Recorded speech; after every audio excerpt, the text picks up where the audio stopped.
The whisper brushed the shell of my ear the way a moth troubles a flame. "You are mine," he said. His Grace Julian Thorne, the very gentleman whose hand, by 11 o'clock tomorrow, was promised to another. Candlelight trembled in Montfort House's mirrored walls. The country dance rippled like a bright river through silk and satin. Fiddles scratched a merry defiance against the heat. I stood behind Lady Aurelia Montfort's chair as a proper companion ought, reticule folded in both hands, pulse misbehaving. When I dared glance aside, the Duke's profile clean as a coin had already melted into the press of plumes and shoulders. It must have been a mistake. The crush will make any man murmur foolishness to the wrong lady, I told myself. The tongue's laughter sloshed like wine, and the Marchioness of Avering's fan snapped open and shut with judicial finality from her dais beside the fireplace. I was a paid addition to her household, as decorative as a chair and twice as quiet. "Meg," Aurelia whispered without turning her head, "do not let Mamma see me breathe. If I faint, she will be gratified." I smiled, for Aurelia's lightness was real, and my affection for her was no purchased thing. "Drink your lemonade,"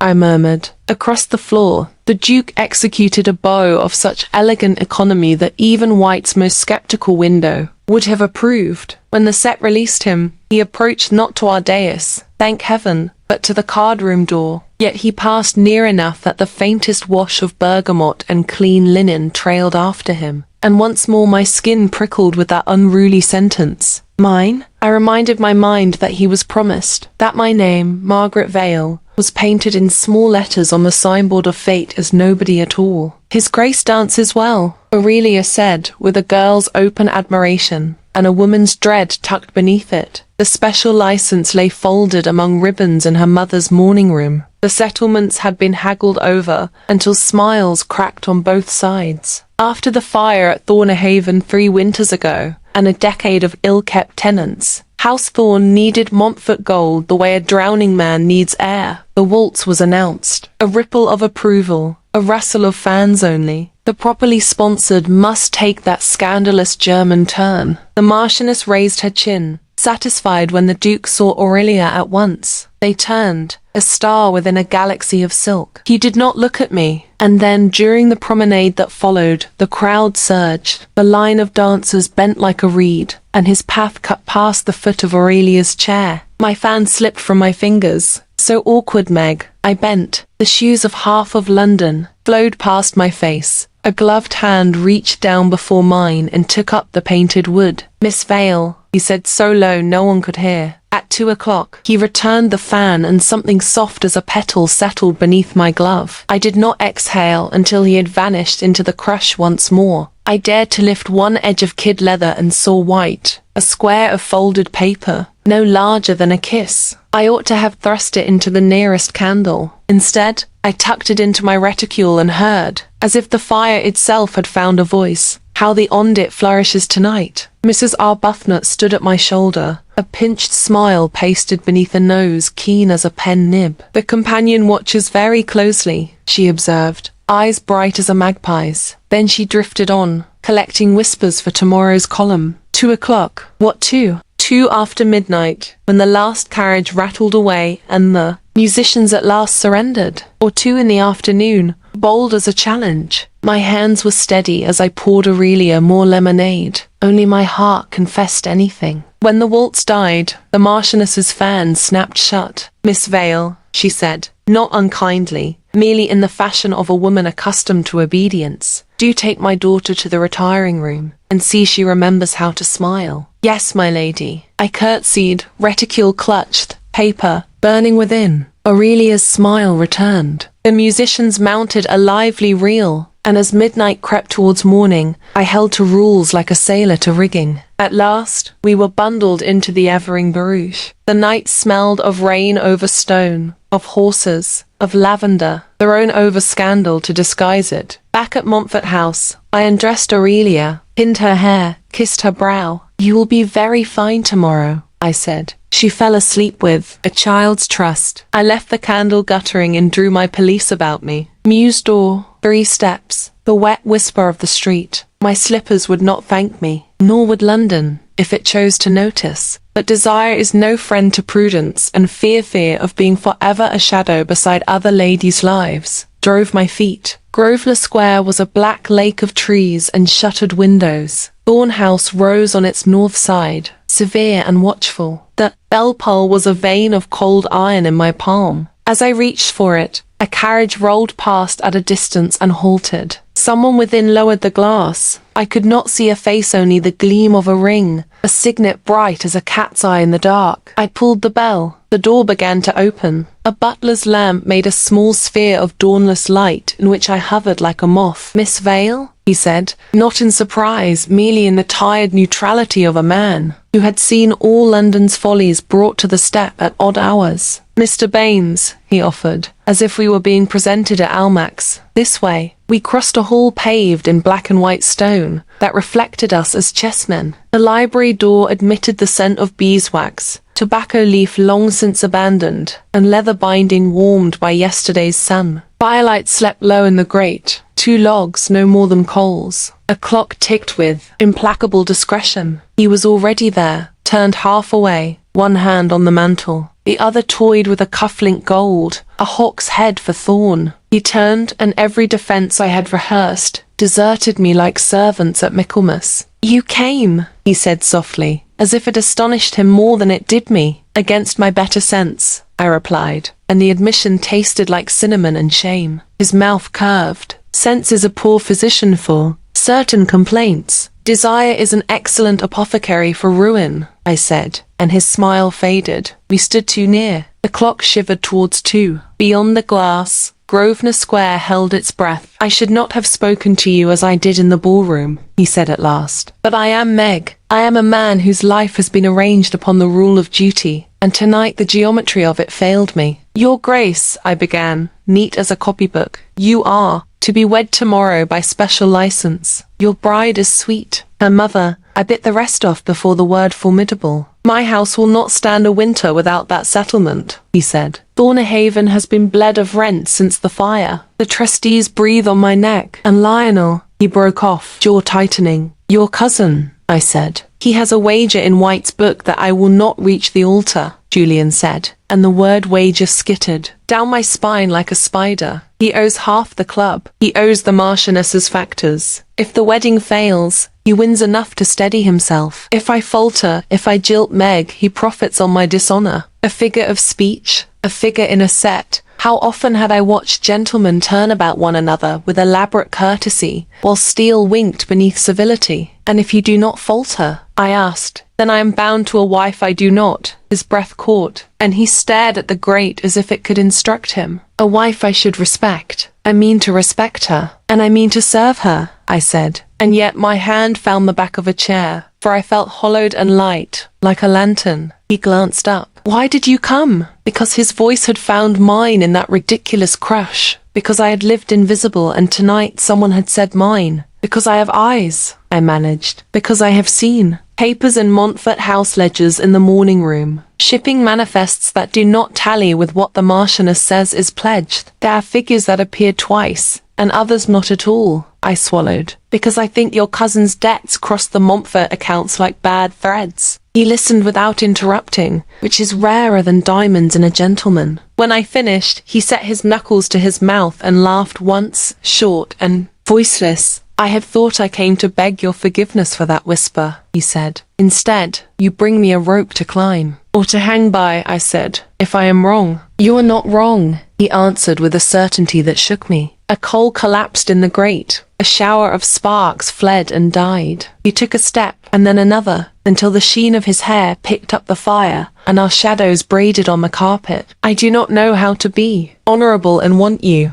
he said, low, as if speaking to the rings in the wood. I felt my breath stop and then start again like a skittish horse. "Then do not be alone in the wanting," I heard myself say. The seconds held us as close as any embrace. When his hand lifted, it was to touch. Not my cheek, he was too much a gentleman for that, but the edge of my glove, as if the barrier itself tempted him. The hawk's head cufflink snagged the fine stitching, a ridiculous thing. His breath stirred a curl near my temple. A door clicked somewhere down the corridor, tidy as a period in a sentence. We angled apart as if pulled by separate magnets. Mr. Baines's tread approached, unhurried and inevitable. 2 o'clock, the clock agreed, chiming like a discreet warning. We cannot, I began. No, he said hoarsely. Not now. But if there is a way to make honor and desire shake hands, I will find it. I moved to go. The cufflink tugged, held an instant, then came away into my palm with a tiny, treacherous sound. I stared down at the hawk gleaming like a secret. He did not seem to notice its absence. Mr. Baines opened the door a respectful inch. Your Grace, he murmured, a carriage has halted in the square. It has not moved on. I gathered my police. I should leave before London wakes. My voice was steady. My heart was not. We crossed the hall like conspirators in a play. The night air made a blade of every breath. I pressed my reticule to my side so the cufflink would not sing out against the clasp. At the servant's door I paused and felt, with the certainty of a hand upon my shoulder, eyes in the dark. Across the mews, a gentleman detached himself from the shade of a coach, handsome as sin and smiling without warmth. My cousin keeps very liberal hours, said Mr. Lionel Thorne. Good night, Miss Vale. By 9 o'clock, London had eaten me for breakfast and reached for the plate. Montfort House's dining saloon glittered indecently in the June light silver warming stands. Pyramids of hothouse strawberries, eggs in cream, broiled cutlets, ham with a lacquer of glaze. Ladies in gauze and gentlemen in superfine floated between dishes, as if appetite were a form of applause. The Marchioness presided, pearls and purpose coiling at her throat. At the far end, on a side table draped in embroidered lawn, lay the paper that had kept me awake, the special license. The Archbishop's neat, uncompromising hand. It might as well have been a sword. Miss Vale, Aurelia said, fingers tremulous on her cup. Does one ever feel happy and terrified in equal measure? One does, I answered. Only one calls it something genteel, like anticipation. Her smile wobbled. How wise you are. Across the room, His Grace spoke to a bishop about land drainage with a seriousness that would have suited Waterloo.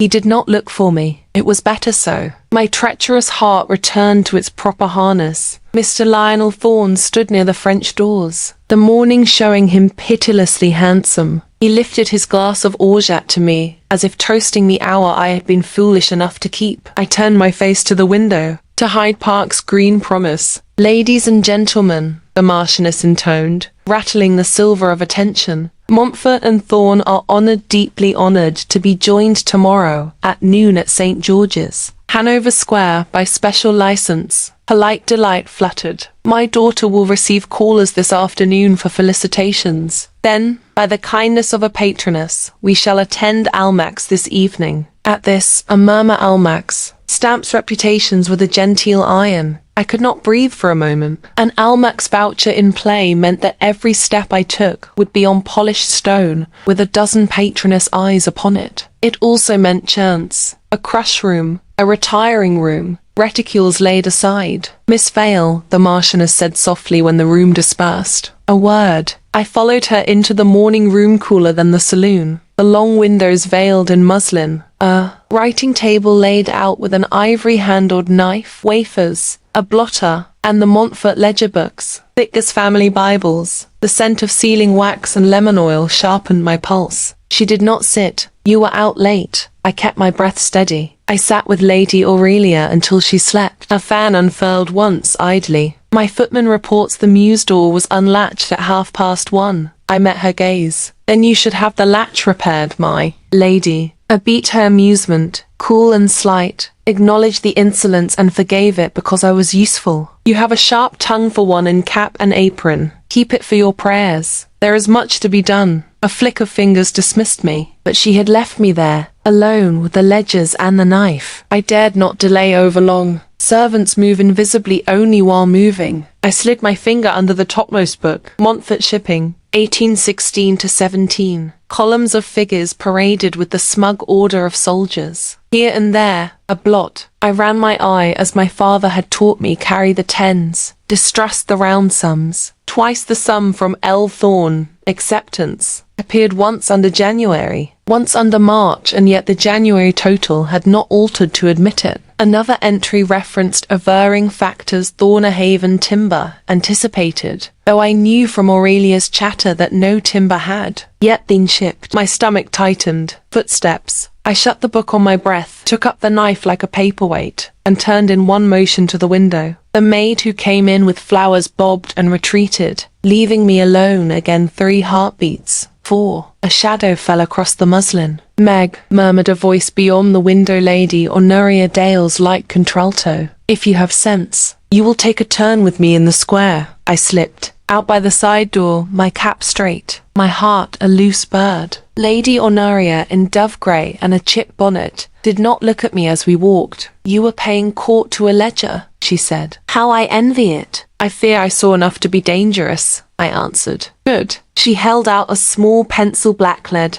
and a sheet folded twice. "Almax this evening will make the Marchioness careless. If you encounter a letter in Lady Aurelia's reticule that does not belong to a girl, copy it. Tom Finch will carry your copy to where is wanted." "To White's?" I asked, startled. "To whoever can choke Lionel with his own string," she said mildly, as if discussing currant jelly. "Be circumspect. Ink betrays. Pencil less so." We had reached the gate to Grosvenor Square. A boy in Montfort livery sauntered past, whistling, then slipped me a calling card as neatly as a conjurer. The name read, "Baines his, Grace's butler." On the back, in a strong, compressed hand, "Hold fast." I closed my fingers on triumph and terror together. When I returned to the house, Aurelia called me to choose ribbons. The Marchioness sent me with invitations. Time moved like treacle until the lamps were lit anew, and the Montfort equipage stood ready for King Street. As I took Aurelia's reticule, rose silk, overfull something within it, tapped my palm with papers particular. Impertinence. I had time for one breath, for one thought. Tonight. Then came a footman. "Miss Vale, her ladyship will see you in the morning room before we set out." I went. The Marchioness stood beside the ledger books, her fan perfectly still. "Close the door, Miss Vale," she said, "and tell me what precisely you think you are about." Her tone was not raised. It did not need to be. The air itself tightened its stays. I shut the door and curtsied.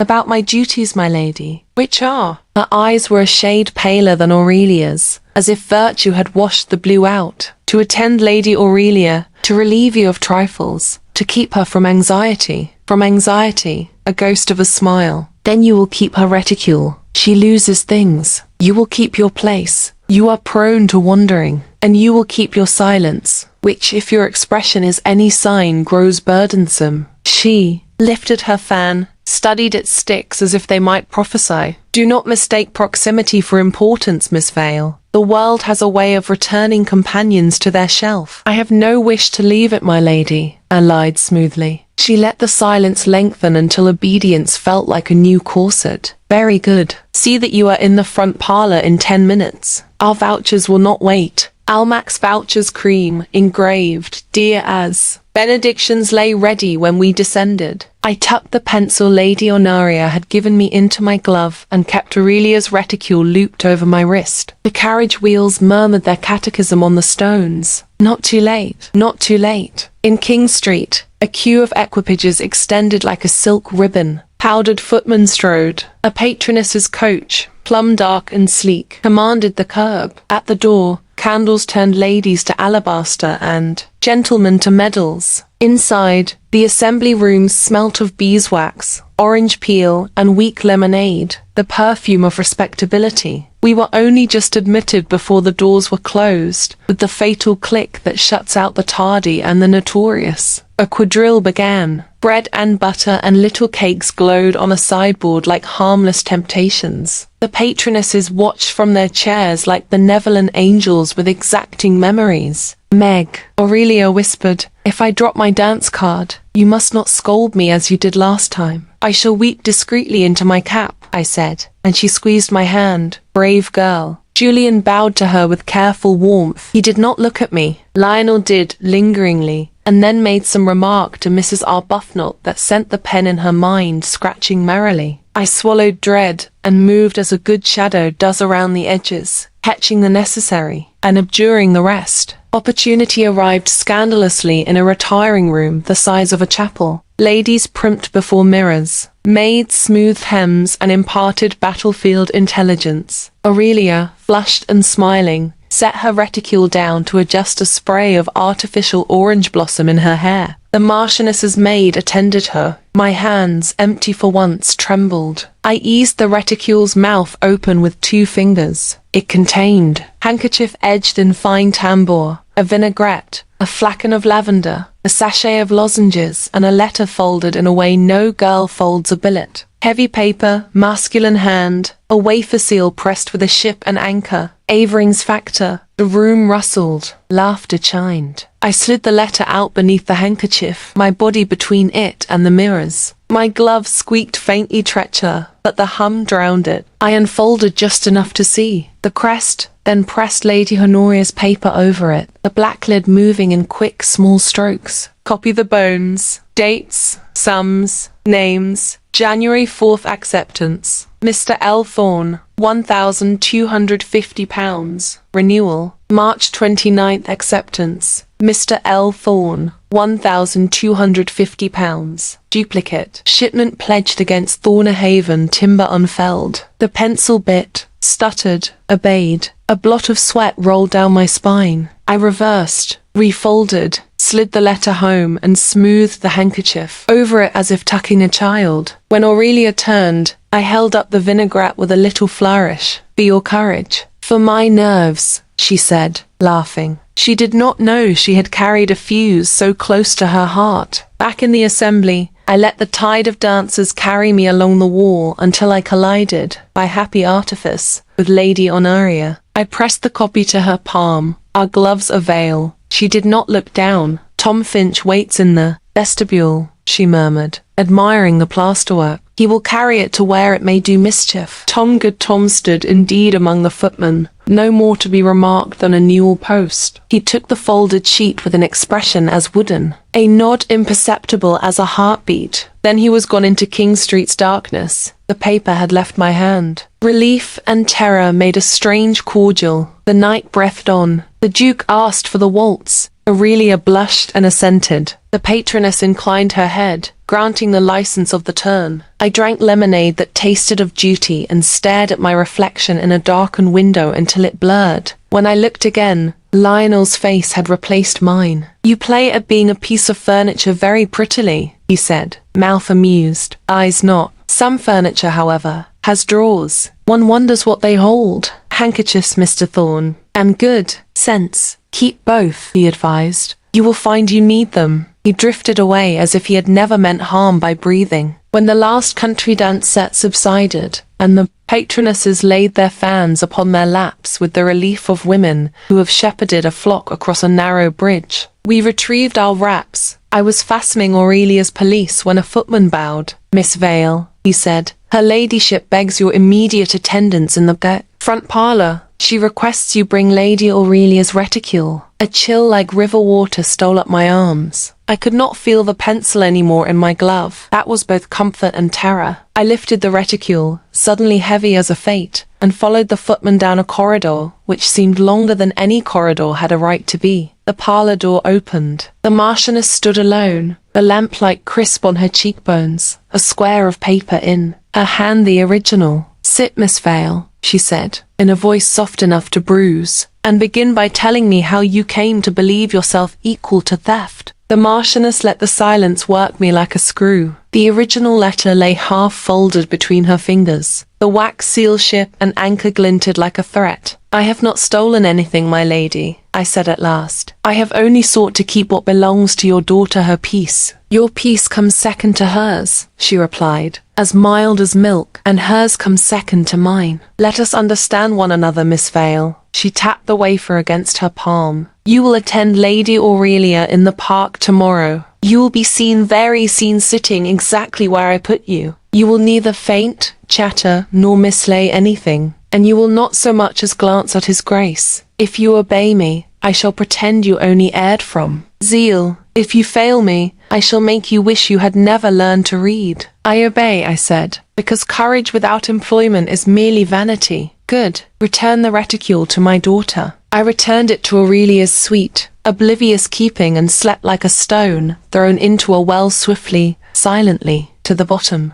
Morning came draped in the clarity of June, the kind that turns London's soot into silk. By 4 o'clock, we rolled into Hyde Park, the Montfort barouche shining like a sermon on propriety. Rotten Row flashed with chestnuts and bays, plumes nodding, parasols like flowers held against the sun. Ladies inclined, gentlemen lifted hats. Beneath it all rustled the ondit of a city at leisure and at war. I sat as I had been told, front-facing, beside Aurelia, with the Marchioness behind like a general riding his own guns. I held the reticule as if it were a reliquary and kept my eyes to the trees. The hawk-head cufflink hid at the bottom of my glove like a pulse. We had gone the circuit once past the Serpentine, past the ring where the keenest gazers collect when fate, which has an ear for timing, cleared its throat. A high-perched curricle cut too close. Its tiger, no more than a boy, lost his nerve. Our pair shied, the left wheeler bearding his trace. The coachman hauled hard. The barouche lurched. Aurelia gasped and clutched my arm. The world turned a quarter on its axis and paused, considering whether it preferred us upright or overturned. "Sit still," the Marchioness said in that unruffled tone that makes disasters hurry to obey. A rider broke from the flow,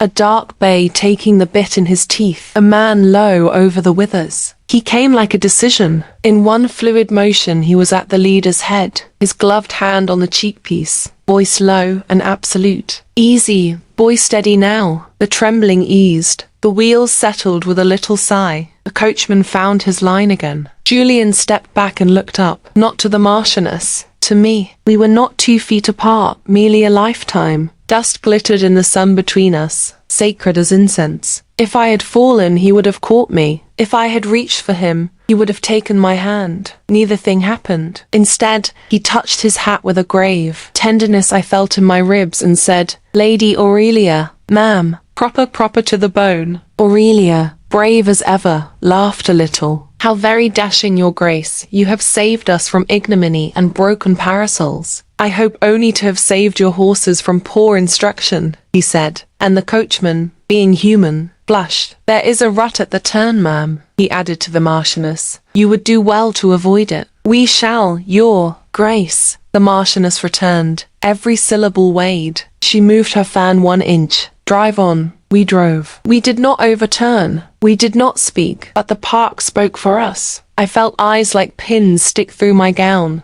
Mrs. Arbuthnot's gimlet stare from a phaeton. Lady Sefton's lift of a brow. A pair of young ladies whispering behind a veil of feathers. The near accident had embroidered itself in romance before the dust settled. He flew. She trembled. Their eyes met. The truth his voice on leather, my breath held, was no less incriminating. At the next turning, a curricle drew abreast on my side. Lionel, coat carnation bright, reins in a lazy hand, smiled up with a brother's insolence borrowed at a pawnbroker's rate. "My cousin rides heroically," he said. "What a pity the park has so many spectators. One hates an audience for private gratitude." "Mr. Thorne," the Marchioness said, cool as a minted coin. He tipped his beaver and allowed the curricle to fall back, his laugh stolen by the wind. When I looked forward again, I met a blow I had never felt and had not known to fear. A lady I had once known in Hertfordshire, plain but kind. Her dance card always half full looked full at me, and then with delicate deliberation looked through me, not past me, through. The cut direct as a blade wrapped in silk. I had not known my heart had so much blood in it. We made the circuit once more in converted silence. When we turned out of the row,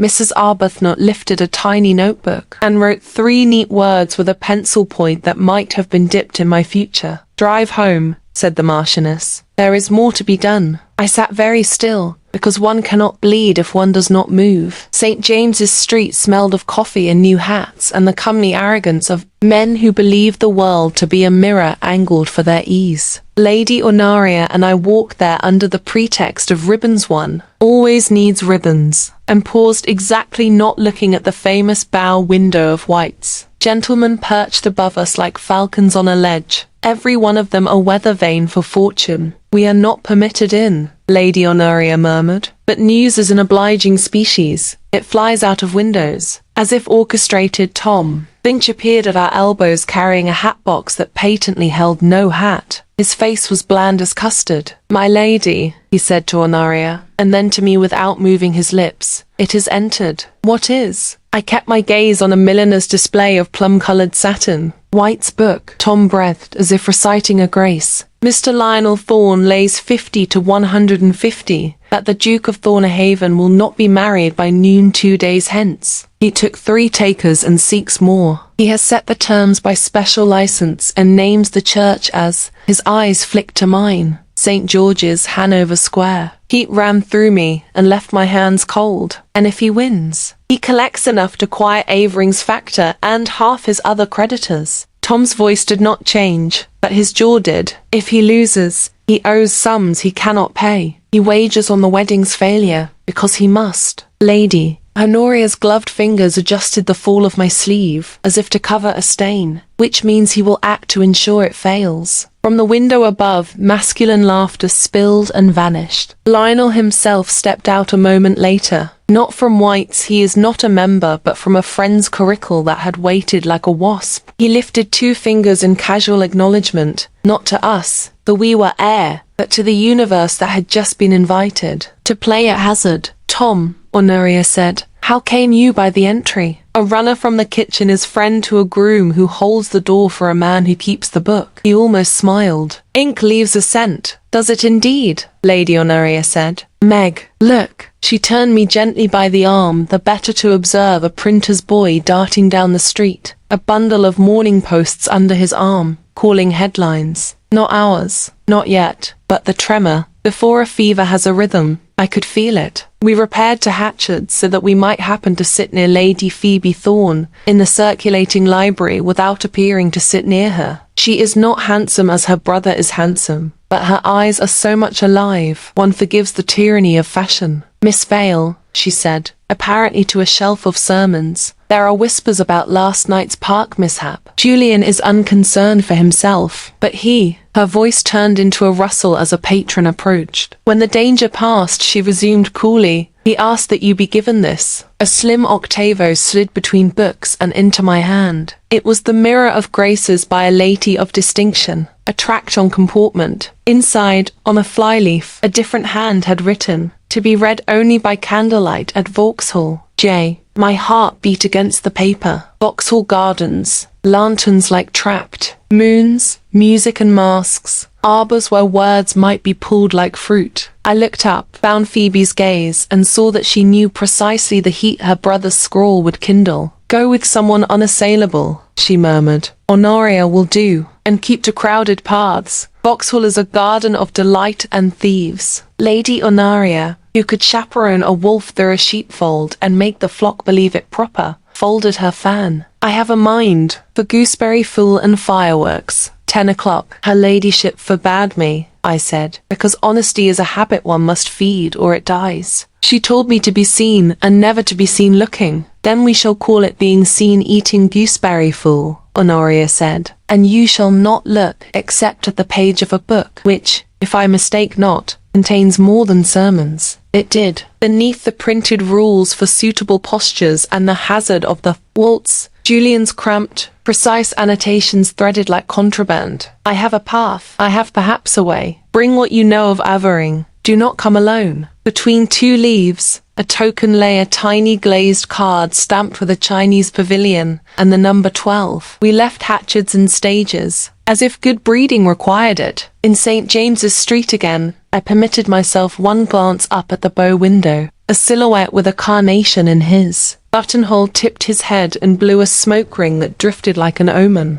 Lionel saw something. Whether he saw me, I could not tell. Back at Montfort House, the Marchioness's summons awaited like a noose folded neatly in a drawer. "You will remain at home this evening," she said without preface. "There will be no gardens, no music, no public display." Her eyes assessed my face the way a moneylender assesses plate. "If I learn otherwise, Miss Vale, you will leave this house at dawn without wages or reference." I curtsied. "Yes, my lady." I curtsied again in the passage, to the dust motes, to the idea of survival. And then I did what all London does when the sun goes down. and the lamps are lit, I went where I had promised to go. At 10 o'clock, under a sky pricked with weather and wonder, I passed through Vauxhall's turnstile on Lady Honoria's calm arm, the book tucked primly in my reticule and the Chinese pavilion token warm as a live thing in my glove. Fireworks began to flower, each explosion a petal of risk, and somewhere in the crowd, a masked listener turned his head. Lanterns hung like captured moons from Vauxhall's lime trees, each one trembling to the sound of fiddles and gossip. The air tasted of sugar and coal smoke, and the river's damp breath. Fireworks cracked open the sky in white chrysanthemums. Applause rose, and fell like surf. I kept Lady Honoria's arm as if it were courage itself, and the little glazed token stamped 12 warmed the tender place of my glove. "Keep to the throng," she murmured, eyes amused beneath her bonnet. "Thieves dislike witnesses. So too do cousins." We paraded along the Grand Walk, past supper boxes painted with chinoiserie and shepherds. Gentlemen in dominoes laughed too loudly. A masker's peacock mask shivered with every giggle. At Pavilion 12, a boy in livery lifted the curtain with a movement practiced to appear artless. Within, 2 candles, a small table laid with cold chicken, gooseberry fool, thin wine, and a book already open to its flyleaf, where a neat hand had written, "I am not late, J. I shall admire the illuminations from box 13, Honoria said, claiming the neighboring seat with an air of boredom that would have fooled God. "Call me if you grow faint from sermons." He came with the quiet of a man used to being noticed and making that a fault of other people. No mask. The lamplight made a low gold out of his hair and drew lines of fatigue beside his mouth that pride would not admit. He bowed to Lady Honoria. He bowed to propriety. And then he shut the little curtains so gently that it felt like a vow. "I should not be here," I said, because to say anything else would have set fire to the thin silk of my self-command. "I have never done a number of things I am doing this week," he returned, and his smile had edges. "Meg, may I call you so? It is what your friends call you, and I intend friendship of the most thorough sort." "Friendship," I repeated, aware of the foolish skip of my pulse. "Yes, provided it does not ruin me." "That is the particular kind," he said, "the kind that keeps you safe." Beyond us, the orchestra struck up. Somewhere close, a mask laugh trilled. He did not sit. "I cannot make you promises I have no right to make. I can say that I have searched our ledgers and battered our trustees, and offered up every unentailed thing I possess to the altar of solvency. There is a Holbein miniature at Thorn House I can sell without breaking the settlements. There are hunters I shall miss, and a London lease I will not. If I can satisfy the most immediate claims, Avering's chief among them, then the Montfort settlement ceases to be a life raft and becomes an anchor dragging me where I will not go. And if you cannot satisfy them," the question felt like pressing a bruise, "then I will stand up at St. George's and keep my word." He swallowed. The candle made a transparent honey of his throat. "And afterward I shall spend the rest of my days wishing I had been born to a lesser duty." I opened the Mirror of Graces to his penciled thread. "I copied a letter at Almack's," I said. "Avering's factor acknowledges 2 acceptances from Mr. L. Thorne, one renewed, one duplicated. Money counted twice in Montfort favour, and a shipment pledged against Thornahaven timber that has not been felled." He listened like a parson with a dying parishioner. "Duplicated," he repeated. Phoebe suspected Lionel had found a way to live 3 months on 1 month's credit. "If Avering is complicit, or if the Marchioness's people are careless," I said. "Either way, the figures wobble." His hand, near the edge of the table, tightened. The hawk's head cufflink was missing. Its absence made me want to touch my glove where it hid like a sin. If I can present trustees with fraud or error, the pressure may be relieved long enough to sell the miniature, the hunters, the lease all, without dishonouring Aurelia or... He stopped, his gaze moving from my mouth to my eyes and back again, as if he could not help it. "Do you still want Prudence, Meg?" Outside, a skyrocket screamed and burst in white rain. The whole garden gasped. I felt it inside my ribs. "I want not to be a shadow," I said. "If Prudence would make me one forever, I cannot want it." He reached, hesitated, and let his fingers come to rest over mine on the closed book. No more than that. The heat of it reached bone. I will end a betrothal if I can make honor and solvency meet before the vestry door, he said, voice low and threaded with a courage that frightened me more than any devilry. I swear it by my brother's grave. Then I will help you, I whispered, as far as I may without breaking. We were very close. The candle guttered. A moth sang its brief song. When he bent, I thought he would kiss my forehead like a priest. Instead, his mouth found mine with a tenderness so astonishing that my hands forgot to be propriety and remembered being hands. The kiss said nothing that could not be taken back, and everything that could not be unsaid. When it ended, I tasted gooseberry and terror and the salt of a choice. Meg, came Honoria's dry voice from the other side of thin canvas. If you do not eat your fool, I shall be forced to devour it myself. We drew apart, guilty and young. I took up the spoon. It shook once and then obeyed. When the next rocket flamed, I saw, in the flare light between curtains, a profile turned our way. A mask tilted a simple black domino. Beneath it a mouth too amused by half. Lionel? The jaw was right. The posture indolence sharpened by malice was his very coin. The music swelled. The crowd shifted. The mask was gone. We are watched, I said. We have been watched since birth, Julian said. Eat and let me go first. You follow with Honoria, then go home. Be meek as mutton. I am very good at mutton, I said, and tried to smile. We left in stages like decent conspirators. Honoria's hand was light on my arm, but every step weighed what tomorrow would demand. At the gate, a flower seller offered violets. I shook my head. In the street, the night felt different, as if a page had turned, and the text below were in smaller, sharper hand. Behind us, somewhere among the trees, a laugh that did not belong to pleasure pealed once and fell like a curtain. Dawn came without favor, thin and grey as dishwater. Candle ends guttered in the Montfort nursery hallway. The house's bones creaked themselves awake. I had not slept. Kisses make poor pillows. At 6:30, a maid knocked with a face like a funeral card. Her ladyship requests Miss Vale. In the morning room. At once. The morning room waited, cool and white, already enlisted for war. The Marchioness stood at the escritoire, with the letter from Avering's factor open before her, its wafer broken and resealed with a fastidious neatness that only made the violation clearer. Beside it lay a sheet of paper so thin, it was almost nothing, yet I knew it as if it were my breath. Lady Honoria's copy, in my crooked pencil hand. I sent for the factor at 5, the Marchioness said conversationally, as if confessing a new receipt for quince marmalade. He tells me someone has made free with his correspondence. He tells me further that his terms with Mr. Lionel Thorne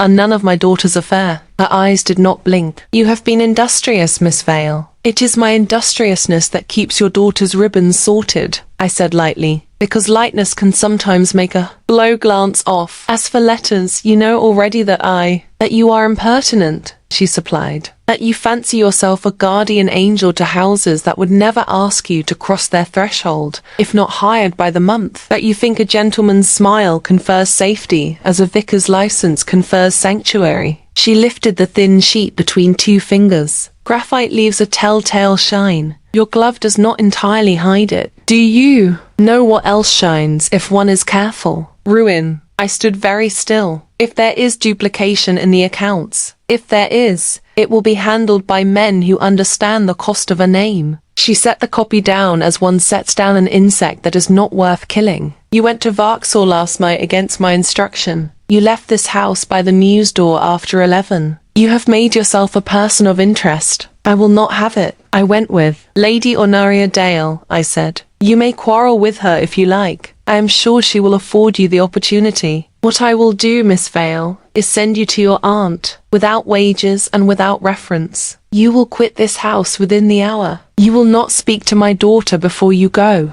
You will not write to her afterward. If you present yourself anywhere in my sight between now and Michaelmas, I shall make it known that you are a thief of paper and a reader of men's business. The words struck like rain on slate, cold, loud, unable to be reasoned with. Yes, my lady, I heard myself say, because sometimes the bravest thing one can do is not to fight a battle one cannot win. Mr. Baines awaits to conduct you as far as the corner. She looked back to the letter as if I were already heir. Leave the reticule. I left it. I left my cap on my head and my dignity buttoned like a police I did not cry, not there. In the corridor, Aurelia's chamber door stood ajar. I smelled her lavender water and the innocence of a girl imagining lace. I walked past it as a thief walks past an open jewel box when the house is awake. Downstairs, Mr. Baines inclined with a gentleness that made my eyes smart. "Miss Vale," he said, offering my small bandbox. "The less public door, if you please." We went by the servants' way, past coal, scuttles, and the day's joints hung like promises. At the mews, a stable boy doffed his cap. The world remained indecently the same. Outside, morning had burnished the cobbles to pewter. We stood at the corner where Grosvenor Square begins to pretend it is kind. "If you should require," Baines began, and stopped. "Servants' kindness must be coded." "Hold fast," he said instead, and I nodded and went. I found Aunt Temperance in her workroom over Maddox Street, pins blooming from her mouth like a curious bouquet. "Meg," she said around them, plucking them free. "Well, sit. Bread and tea make most insults tolerable." I sat. I let her undo my hair as if I were still 12, and London had not sharpened its teeth on me. "I am dismissed," I said. "Without wages, without reference." "Tush," she answered briskly, though her eyes were soft. "Half my best customers have been dismissed without wages and without references at one time or another. That is how they become interesting. We will contrive. I can put you to hemming at 2 shillings the day. It will not starve us before Sunday." I laughed then, a crooked, breakable thing, and at last I wept into the good linen she pushed into my hand. When the worst tide had gone out, she poured more tea. "Shall you be bothered by gentlemen?" she asked, as if she were inquiring whether a hem puckered. "A gentleman may wish to help," I said, and did not say Julian, because to say his name where it was warm would have unstitched me. "He must not. It would undo us both." "Then it's settled," Aunt Temperance said. "He will not, and you will grow claws. I'll fetch bleach for the linen and cinnamon buns for you." By noon,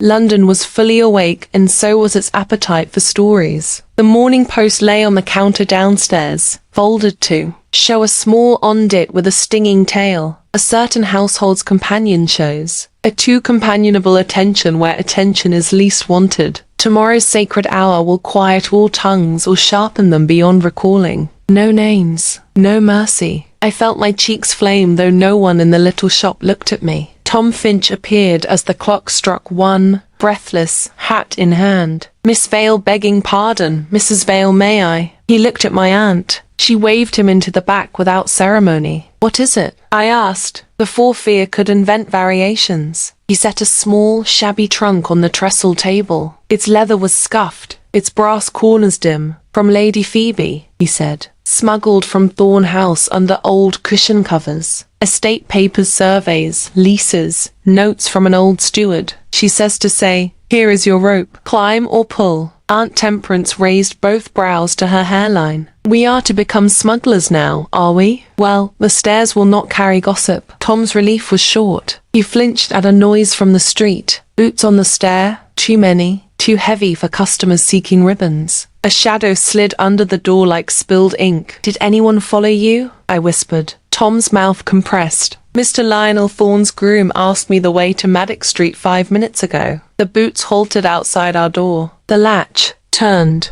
The latch turned with the intimacy of a whisper. The door nudged inward. Rain's first shy scent crept past the sill. Aunt Temperance set her palm flat on the shabby trunk, as if to claim it could make it invisible. Tom moved like a footman only when a footman wishes to be mistaken for furniture sideways. To the window, a glance into the narrow street. 2, he breathed. No, 3. Boots scuffed. A knuckle rapped, genteel as a suitor. "Mrs. Vale?" Lionel's voice, honey over wire. "I have come to patronize your excellent stitches, and to speak to your niece." Aunt's mouth made a thin seam. "Our hours are irregular for Duke's cousins," she said in the sewing-room tone that turns duchesses docile. "We are shut, then open." The latch tried again. I slid the bolt. The wood trembled under a gentleman's temper. Tom's eyes flicked to mine. Back stairs. Aunt Temperance nodded once, as if we discussed braid. The trunk was not large. I could lift one end if I pretended to be stronger than I was.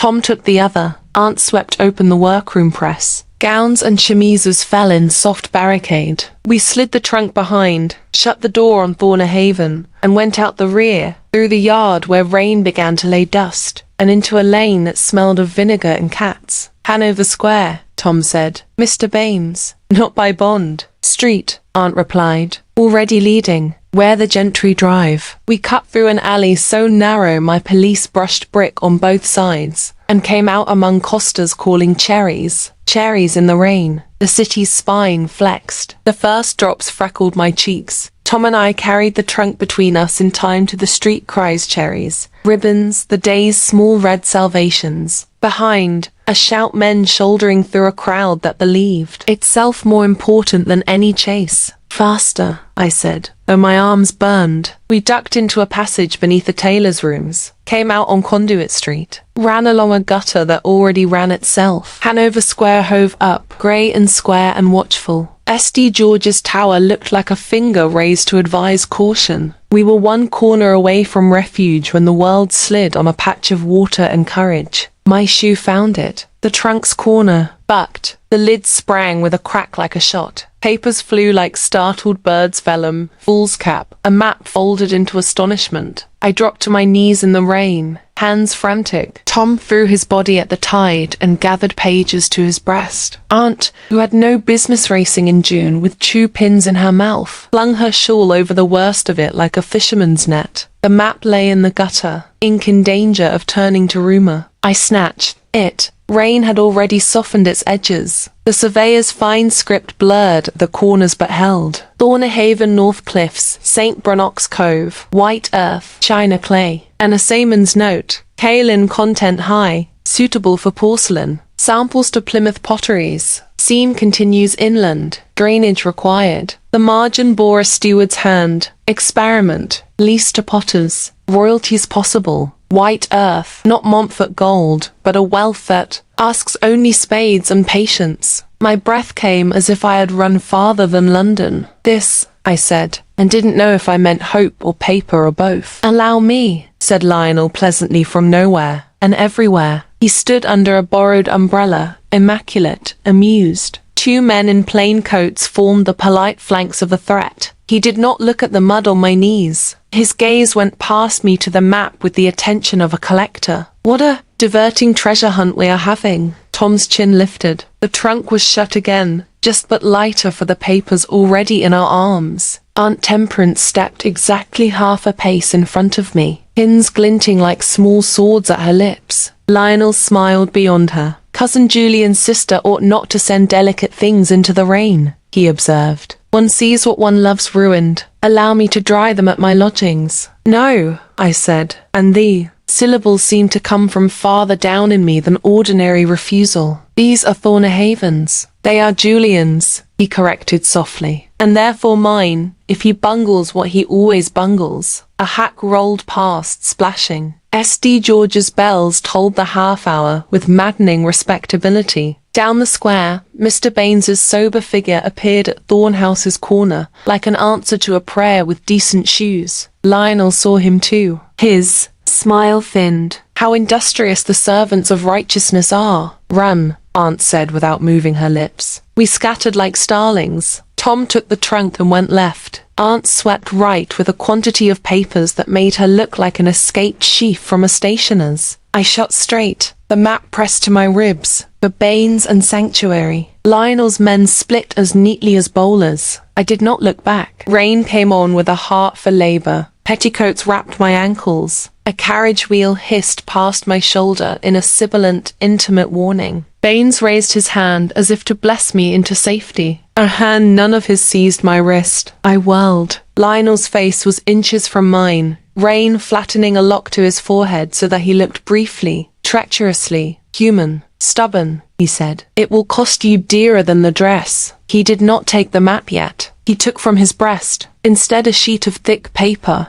oil silked against the weather, and held it so that the rain beaded on a scene rendered in merciless little lines. A supper box at Vauxhall. A gentleman's head bent, a lady's face turned up, unmasked and unwise. The caption scrolled beneath in a caricaturist's hand. A pastoral at Pavilion 12. Shall we bargain, Miss Vale? Lionel asked, almost kindly, as if the word did not always draw blood. Your white earth, my black ink. Behind him, Baines called my name like a line flung from a boat. I could not tell whether to seize the rope or the drawing, only that either way, the river had me. I had thought fear a cold thing. I learned it could be scalding. The caricature's lines were too knowing by half the lamp curve, the spill of gooseberry fool on the table, the angle of a gentleman's shoulders that looked, to those who wished to see it, like possession. The lady's profile mine had been gifted more beauty and less caution than God had issued. The effect was the same. Mrs. Arbuthnot would not need names. She would require only space. What do you want? I asked. Over rain. To be paid, Lionel said simply. By the club, by Avering's factor, by fate for a long run of poor luck. The Marchioness longs for an excuse to call off this excellent marriage. The excuse sits in your hand. Give me the papers. From Thornahaven, every survey, every lease, every hope of clay, and I will keep this picture my private altar until it bores me. And if I do not, then a small boy takes this to a printer in Russell Street, he said, as if ordering more sugar. By supper time, copies will lie under decanters from Kensington to Kent. The Marchioness will withdraw, will cite insult. She will sue for breach. The trustees will drown Julian in bills. He may even, if the law is feeling toothsome, eat a little jail. As for you, his eyes warmed with false pity. No reference, no house, no Almack's ever. There are worse streets than Maddox. Rain stitched between us. Behind Lionel, Baines was close enough now to be a choice. Sir, he said respectfully, if you lay another finger on Miss Vale. Baines, Lionel said lightly, you serve a very fine house. Do not convince me to add you to my debts. Yours do not tend to get paid. Baines's jaw worked and stilled. He looked to me. The map softened under my grip. I imagined it dissolving into milk under this rain. I imagined hope liquefying. I cannot give you what belongs to Thornahaven, I said. Not if it could save it. Then you prefer that your Duke marry properly? He inquired. The yaw did what it was meant to. I opened my mouth and closed it on a sound that was not words. The square swam. Behind Lionel's shoulder, a closed carriage turned the corner and rolled to the curb before Montfort House. The Marchioness descended, composed as a title. London gathered itself like skirts being picked up, heads turned. A pen somewhere licked its nib. Choose quickly, Lionel murmured. The weather is abominable for decisions. Baines's hand at my elbow, quiet, implacable, brought me into Thornhouse's shelter, leaving Lionel under his umbrella with his civility and his sketch. The door shut. The rain became a distant argument I could not win. Miss Vale, Baines said. Once breath had returned to me in small, rationed mouthfuls. His Grace is at home. No, I said, too fast. No, if he is seen to, if anyone. Baines's gaze was the gaze of a man who has watched too many foolish good people bleed. He will wish to do the wrong thing for the right reasons. Allow me to tell him only what a butler may. He vanished. The hall remained a chessboard of black and white that did not care for the game. I stood with Lord Thornahaven's ancestors staring down their sanctioned scorn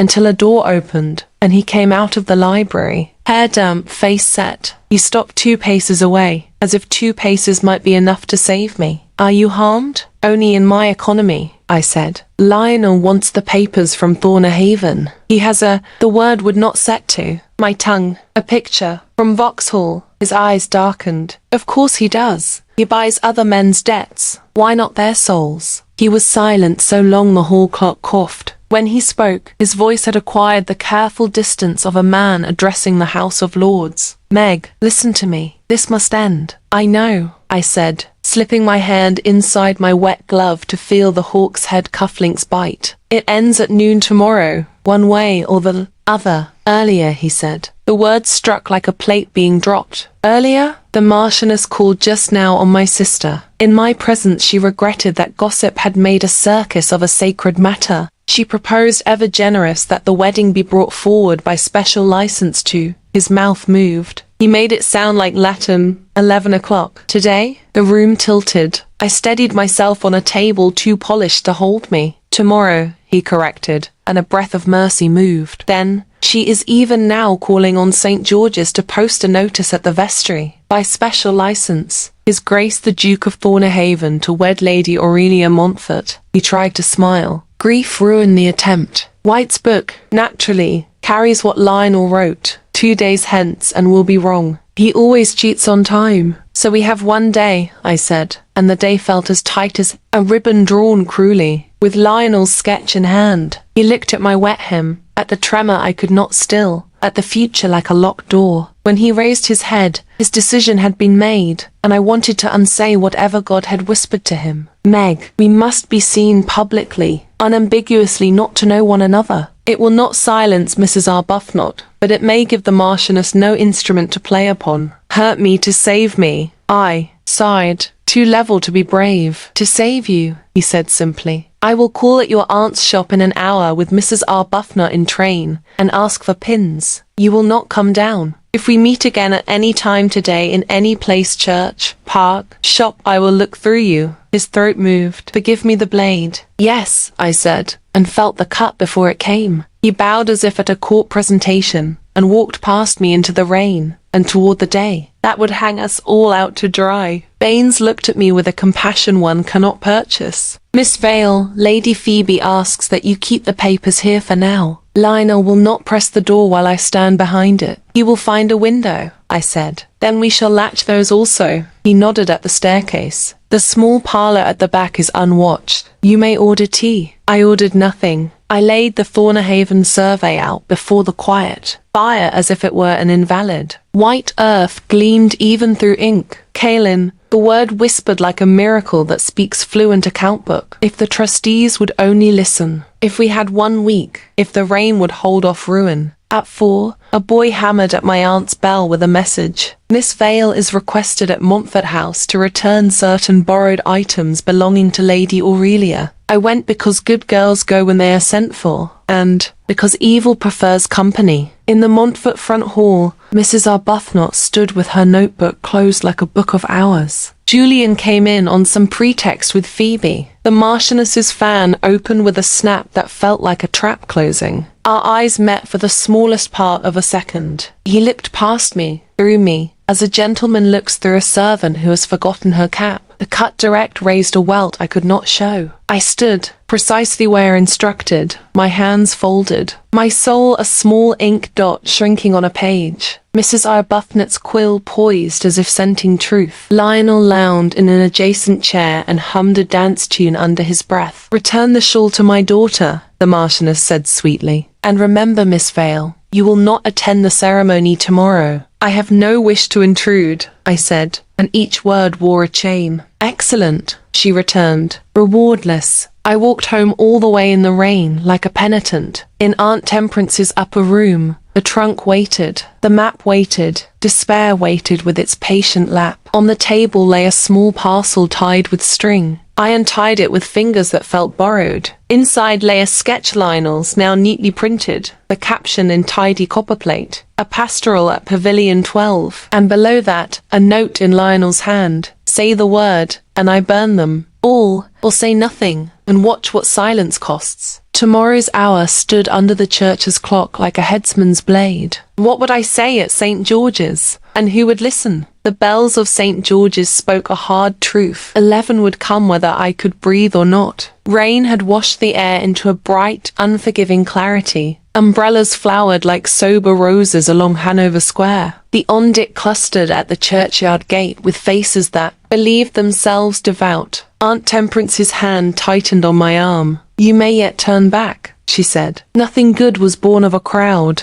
I meant to speak, I answered, and tasted iron. Now I do not know if speech is courage or vanity. Both, she said. Mind your footing. Inside, St. George's smelt of beeswax, damp wool, and lisette in profusion to sweeten duty. The nave shone like glass. Families filled their pews in ranked expectation. Mrs. Arbuthnot sat as near the front as charity would allow, her pencil already alive under her glove. Lionel stood 2 aisles back, exquisite in black, rain brightening the carnation at his buttonhole. When his gaze found mine, He lifted a gloved finger to his lips in a mockery of sacrament. Say nothing, that finger said. The oil silk folder under his arm needed no finger to speak. Baines ushered Aunt and me to a discreet bench, half hidden by a pillar. From there I saw the Montforts enter, pearls under veils, the Marchioness like a general who has already measured the field. Then Julian his Grace walked up the aisle with Phoebe on his arm, their pace steady, unhurried, as if the church were not a clock. He did not look left or right. He did not look for me. I was grateful and undone. Aurelia came last, lovely and pale under lace, her hand fast in her mother's, lifted her face to the light cut by the high windows. I saw that she had not slept. She found me astonishingly, and though her lips did not move, her eyes said, "Do not be afraid for me." I did not know how to obey. The rector cleared his throat. His book opened. Words that had been said over 1,000 pairs were set to be said over this one. The world made itself very quiet, as if silence were a field prepared for a shot. If any man can show just cause, the rector intoned, why they may not lawfully be joined together. My breath bolted from me. The pillar steadied my back. My mouth opened on a syllable that would ruin a man I loved in order to save him, and in that narrow, dreadful second, a smaller hand than mine slipped into mine and squeezed. Aunt Temperance? No, it was Phoebe's gaze like a hand. Wait. I shut my mouth. The moment passed like a coach wheel. The rector read on. The words found the point at which the man promises, and then the woman. Julian Thorne, he said. Julian. The name struck sparks from the flint of my heart. I will, his Grace said, so gently that even the rafters leaned to hear. The rector turned to Aurelia. The lily breathed their heavy breath. Outside, a bell far away counted noon's approach, as if to correct the scandal of an early hour. Lady Aurelia Montfort, wilt thou have this man? She drew a breath like a swimmer about to dive, and did not dive. She stepped back a pace, colour rising, and unclasped her hands, so that her gloves fell like two small birds at her feet. No, she said, clear as glass. I cannot. The church did what churches do least well. It gasped. The Marchioness's fan did not move. Aurelia, she said softly, and the warning in that softness made the pews themselves straighten. Aurelia's chin lifted the smallest degree. Mamma, forgive me. Your courage is larger than mine, but I cannot borrow it today. I cannot marry where another lady already holds the gentleman's heart. She turned to the rector with a curtsy so perfect it might have been rehearsed with angels. Reverend sir, I ask your pardon for the trouble I bring to God's house. Child, the Marchioness breathed, low and dangerous. Aurelia went on, the words gathering like a flock behind her. I love Mr. Frederick Lacy. He is not rich, and you will say he is not suitable, but he is good, and I have been inconstant to that goodness long enough. Lacy Frederick rose from the back of the nave with a face like a man waking from drowning. How had he dared come? Love makes lions of clerks. He bowed to the Montfort pew from very far away. My lady, he said, and his voice shook but did not break. I will make you no offer today but the one that asks for patience. If you are free by Michaelmas, I shall return. The rector shut his book as if it had become dangerous to keep it open. The church erupted at a whispering pitch. Mrs. Arbuthnot's pencil flew like a sword. Lionel leaned back against his pew and watched delight play across his face like lamplight. Julian did not move. He stood as a man stands when a wave that ought to drown him breaks and leaves him alive on the shingle. Stunned by the fact of air, his gaze at last found mine. Not like a lover's, not like a sinner's, but like a soldier's who has heard the trumpet call retreat, and knows it is not cowardice to obey. The Marchioness rose. The air cooled. You will come home, she told her daughter, and to the rector, this is at an end. No, ma'am, Julian said, and the word ma'am sounded like a bow drawn across a string. It is at a pause. I will speak with your lawyers at 2.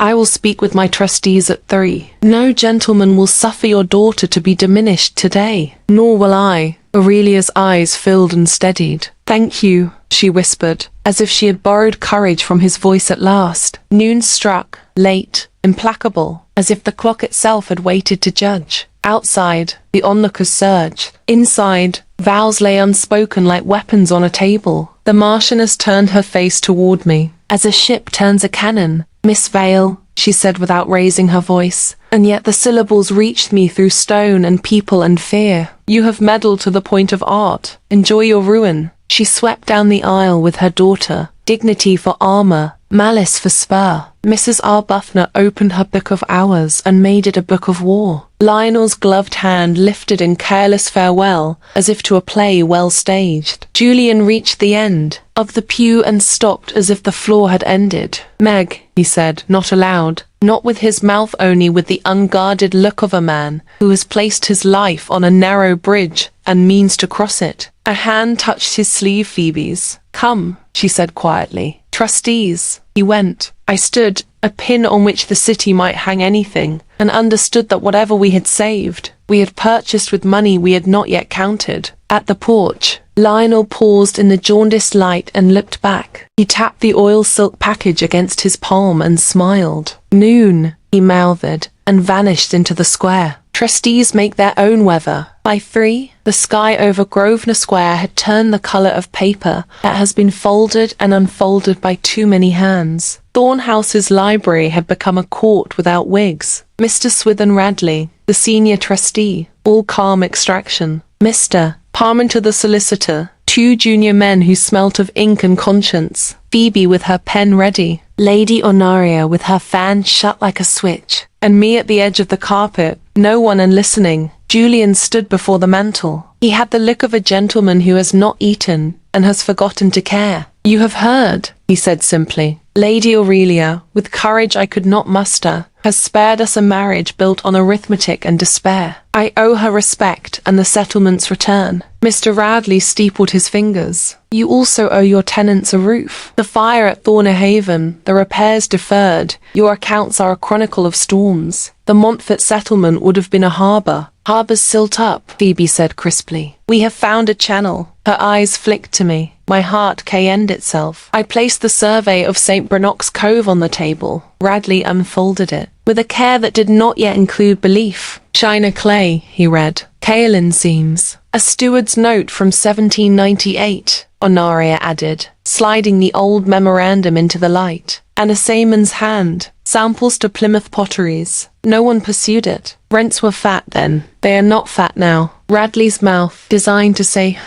obliged. Even if the beds prove payable, leases, drainage, carts, kilns capital must be found. The Holbein miniature, Julian said, unentailed. Christie's will have it, with 2 hunters and the London lease. Enough to begin, if creditors grant us time. Creditors, Mr. Parmenter murmured. A troubling plural. A singular most of all, Phoebe said. The Marchioness's factor. Radley's brow rose a degree. Avering's man. At this, Honoria's fan moved one leaf. We hold reason to believe, she said mildly, that Mr. Lionel Thorne has made himself more useful to, averring than decency allows, duplicate acceptances, shipments pledged against timber unfelled, sums counted so that one debt looks like 2. Parmenter's pen paused. You allege fraud by the heir presumptive. I allege arithmetic, Phoebe returned, laying Lady Honoria's pencil copy beside the factor's original that the Marchioness had waved like a weapon. The numbers do not comport. Radley studied the 2 like a man comparing twins for the telltale difference. He frowned the frown of honest men when they discover dishonesty needs no Latin. If this is so, it is grave, but it is not yet proof. Here is proof, said Lionel from the doorway, because devils have a taste for irony. He strolled in without being offered the floor and bowed just enough to be insolent. Proof, gentlemen, that my cousin is unfit. He allowed this morning's circus to proceed. He did not manage his betrothal. He abandoned an advantageous match in the face of calumny. He cannot weather the ton. How shall he weather trade? He let his gaze rest on me like a stain. He is also, his smile inviting complicity, a man who permits his servants to meddle in ledgers. Radley's face did not move. Mr. Lionel Thorne, you are not a trustee. No, indeed, Lionel purred. I am merely pledged to protect the dignity of a very old name that my cousin drags through. Vauxhall supper boxes. I have in my possession a print that will appear tomorrow throughout polite breakfast rooms unless I am convinced the estate is stewarded by a man who understands risk. He lifted the oil silk, tapped it, and did not open it. Appoint a receiver. Demand the Holbein be sold now, not when Christie's has a mind. Place Thornhaven under stricter oversight. Do these things, and I will be overcome by boredom and forget to visit Russell Street. The room released a breath it did not know it held. Parmenter's pen scratched 3 words and stopped. Julian did not look at me for my sake or his. He said only, "You threaten." "I advise," Lionel corrected. "Also, I propose to purchase the Holbein myself privately, at a price a family member will find handsome. Handsome as a gallows," Phoebe said. Lionel's eyes sparked, briefly losing their lazy lid. "Careful." Honoria opened her fan and shut it with a whop that would have fluttered angels. "Careful, sir? You importune trustees with blackmail, and then offer to pocket a family treasure. You counterfeit sums in a lady's ledger and call it strategy. If you wish a duel, pick a man foolish enough to humor you. His Grace will not." The word duel changed the air. Lionel smiled too widely. "I should not dream of calling out a duke. The law frowns. But a cousin?" His eyes slid to me, a woman delighting in the indecency of even the suggestion. "No, not sporting." Julian moved then, not far, but enough for everyone to feel it. "Leave my house, Lionel. You will throw me out when I am about to save you?" Lionel laughed softly. "Gentlemen trustees, if you will not act to secure the estate, the creditors will. A hearing at Doctors' Commons can make short work of pride. I shall apply this afternoon for a writ to examine the books and place Thornahaven in prudent hands." He bowed again, less prettily. "In mine." Radley's acquired teeth. "You will do no such thing until I have spoken to Evering and to the Archbishop's registrar about this morning's special license. You forget, sir, that even misfortune has forms." Lionel's mouth tilted. "I forget nothing." He tapped the oil silk once more, metronome counting down, and sauntered out as if leaving a play he had enjoyed. The door shut. Thunder muttered as if London had opinions. Radley turned pages of law in his mind. "We will convene with Avering's factor at 8 tomorrow morning in my chambers," he said at last. "Bring every paper, every survey, every acceptance. Mr. Parmenter, draft notices to stay collection until then. I will sign what I can sign. Your Grace, do not sell the Holbein tonight. You,"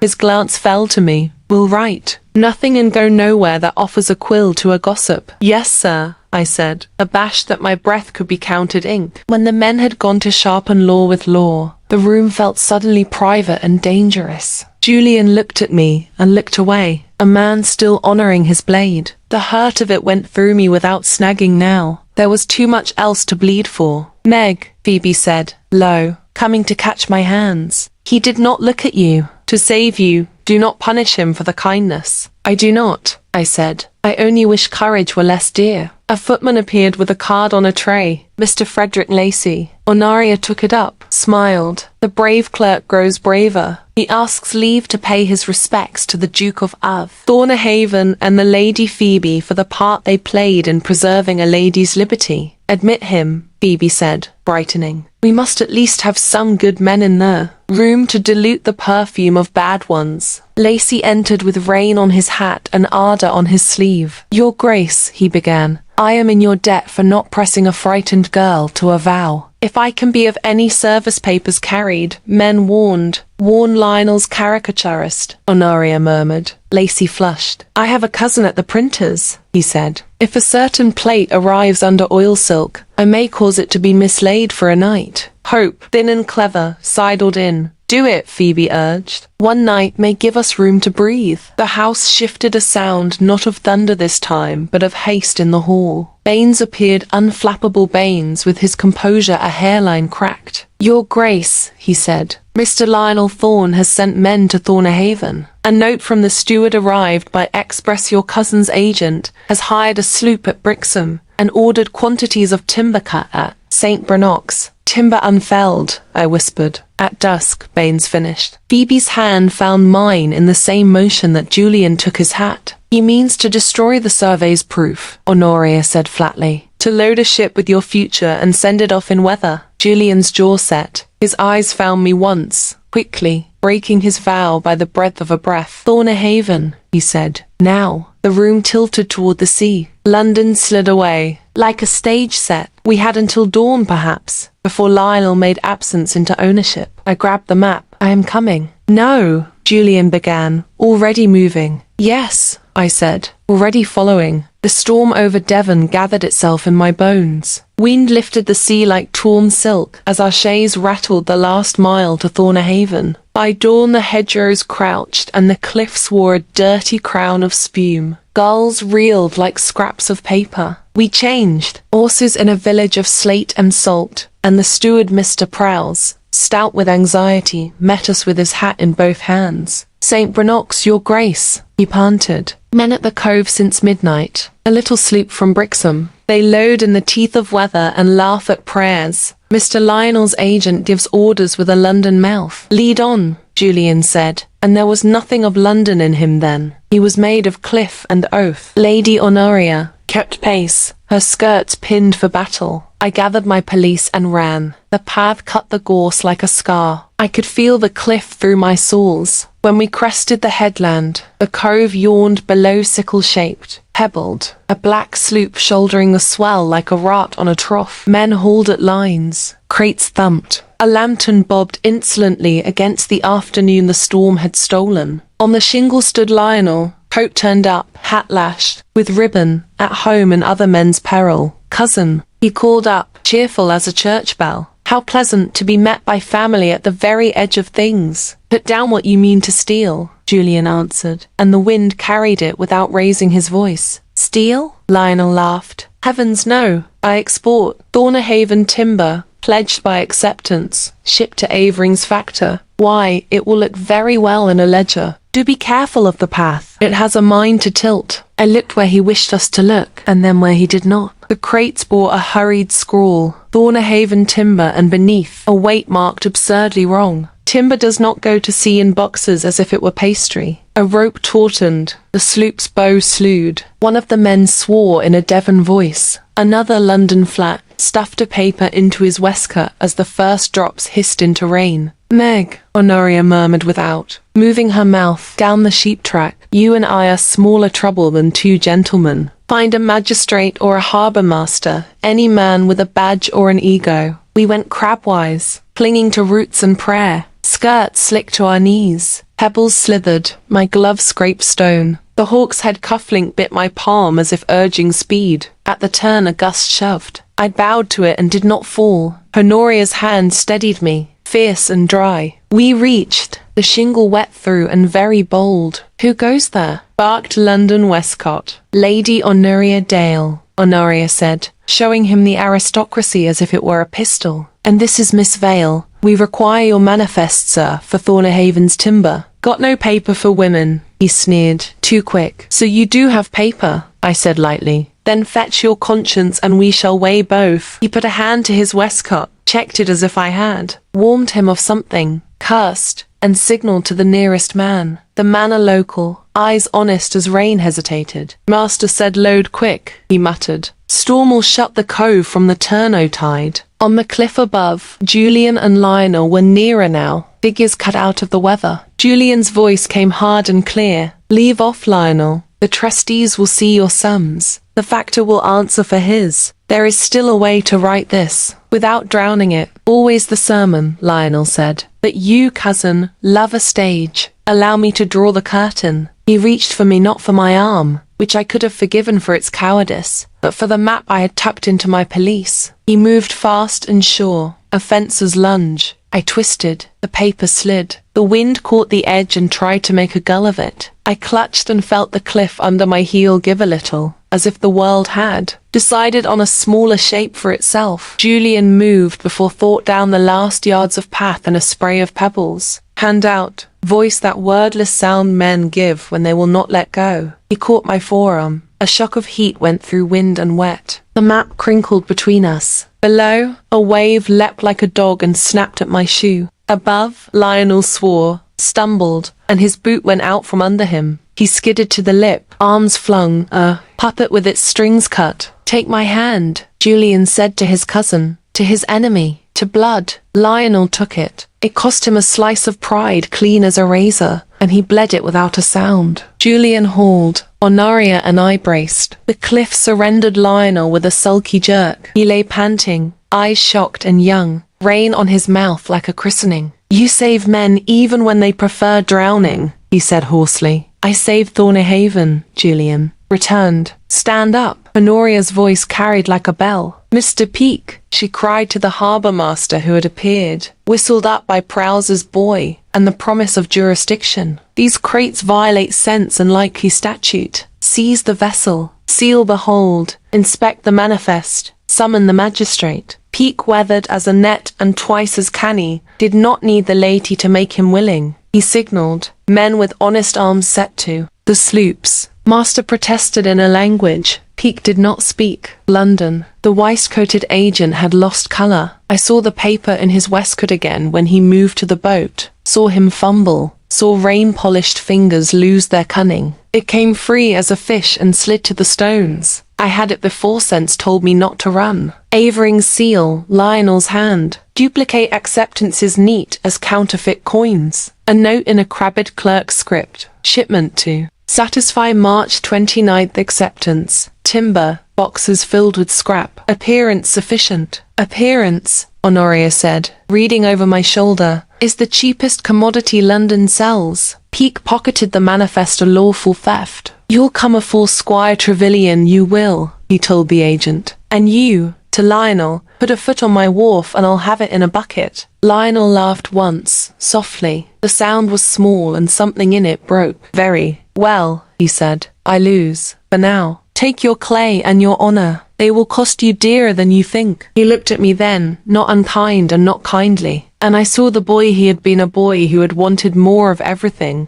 and had learned only one way of getting it. Tell Mrs. Arbuthnot, he murmured as he brushed past, that today's picture was smudged by rain. He did not look back. The storm's fit passed the way tantrums do sudden. Sullen, done. The sea still heaved, but a longer light found the water. Peake and his men marched the agent away. Prowse shook like a dog and grinned, teeth a line of chalk. Honoria's bonnet had collapsed. She wore it like a victory wreath. Julian stood with water coursing from his hair, and the map between his fingers like reprieve. We have time, he said, wonderingly. We have a way. We have a chaperone, Honoria put in tartly, and very little delicacy left among us. If you must speak, speak where propriety can hear you. We climbed to the cottage above the cove, where the tea was brown, and the table scarred, and the kettle sang, as if it had always known us. Honoria stood at the small window with her back turned and her ears open, the perfect guardian of gossip and hearts. Julian set the cufflink I had kept on the table between us, its hawk's head shining like a coin earned. You held fast, he said. I mean to hold fast to you. I could not breathe for the plainness of it. I have nothing fit to offer but a ducal name with fewer guineas under it than yesterday, he went on. A sister who will love you, and an aunt who will count every spoon. Tenants who will bless you if you let them. White earth that may make plates enough to feed us all. And this, he went to one knee on a rug that had known salt and childhood, took my hand with clean fingers that had just saved a man, and looked up without armour. Meg, will you make honour and desire shake hands with me? Will you be my duchess? Tea steamed. Rain ticked in the eaves. Honoria's reflection in the glass smiled at the sea. I opened my mouth to answer, yes, I said, and the word did what vows do. It made a house where there had been only weather. He closed his eyes as if the pain that had taught him duty might at last teach him hope, and when he rose he kissed my gloved knuckles with a care that made the hawk's head tap my skin like benediction. Now we do it properly, Honoria said briskly, dabbing her bonnet with a teacup saucer. Aunt, trustees, law, and you will not so much as look at each other without a door open and a witness breathing. We went to law. Squire Trevilian listened to Peake's tale, weighed the damp manifest in his earthy palm, and looked over his spectacles at Lionel's agent in a manner that suggested the sea would be gentler than magistracy. He wrote to Mr. Radley that very day with the confidence of a county man who has the wind at his back. By the next morning, London answered. Radley's clerk arrived at Thornahaven with letters like loaves. The trustees stayed collections. The Holbein could be sold at fair price, not seized at a cousin's whim. Avering's factor, faced with his own clerk's crabbed confession and Peake's seized paper, agreed to withdraw duplications as errors of zeal. Lady Phoebe's hand added a postscript. Frederick Lacy's cousin lost a certain plate at press. A miracle. The Marchioness, deprived of one lever, took up another. but even malice must rest. Aurelia, white and brave, sent me a note by Tom Finch. I am not angry with you. Mama is, but I am free to wait, and waiting is not a prison. When one has chosen the door, there are letters a woman keeps under a ribbon forever. That one lies in my drawer still. We rode for London with the map safe and the wind behind us. At Maddox Street, Aunt Temperance set out her best tea and her worst stare. Julian came to ask formally, with Phoebe beside him and Lady Honoria to see that no corners went unlit. He stood in my aunt's small parlour as if it were a throne room, and spoke like a man who had found his courage where other men mislay it. Mrs. Vale, he said, I have come to ask your leave to offer Miss Vale my hand. I am not rich, I am not fashionable, but I am constant, and I will make her safety and dignity the business of my remaining days. Aunt Temperance took this in with care. Constancy is cheaper to promise than to keep, she said at last. But you look a fellow who can make economies. Do you love my girl? I am not myself without her, he said. And Aunt Temperance, who has always hated poetry, forgave the line because the truth paid ready coin behind it. Then you may have her, she pronounced, on condition that you dine with me twice a year without complaint, and let me scold your housemaid scenes without taking it for an insult. Done, he said solemnly, and my eyes did a thing I could not control. The banns were not read for by then the archbishops. Registrar was so wearied of our names. He would have granted a special license to a dog and a cat to be rid of us, but propriety demanded time. Time we filled with clay and paper. A Mr. Wedlake came from Plymouth, hands rough with pottery and hope, and we signed a lease in Radley's chambers that gave him the Cove's white earth, the fair royalties, and Thornahaven a chance at solvency without a Montfort dowry. The Holbein went to Christie's and fetched enough to make a trustee blink. Settlements were drawn modest, but honest, and Phoebe oversaw them like a general who cuts cake with a sword. What of Lionel? He did not come to our table again. Faced with Radley's frown, Peake's testimony, and Avering's sudden shyness, he took a packet for the continent in a weather that suited him, grey and undecided. Mrs. Arbuthnot's column, compassionate as a cat, wrote, "A certain gentleman of fortune has chosen to take the air abroad." The Ton denied a caricature, manufactured its own. Yet with each week that passed without our ruin, its appetite wandered. On a blue morning in late June, the chapel of St. Brannock smelled of bees and salt and new lime. Our wedding was small enough to fit inside a single ray of sun. Aunt Temperance with her pins tamed for church. Tom Finch grave as a parson. Lady Honoria wearing satisfaction like a jewel. Phoebe, radiant and tearful in equal parts. The tenants in their Sunday coats. Mr. Wedlake's hands scrubbed to a heroic pink. Aurelia sent a posy of thyme and myrtle, and a card with her name written in her own hand. The Marchioness did not send anything at all, which was its own sort of gift. Julian waited for me at the chancel rail. Not handsome now, but beautiful, which is a different thing and harder one. When the rector asked, there were no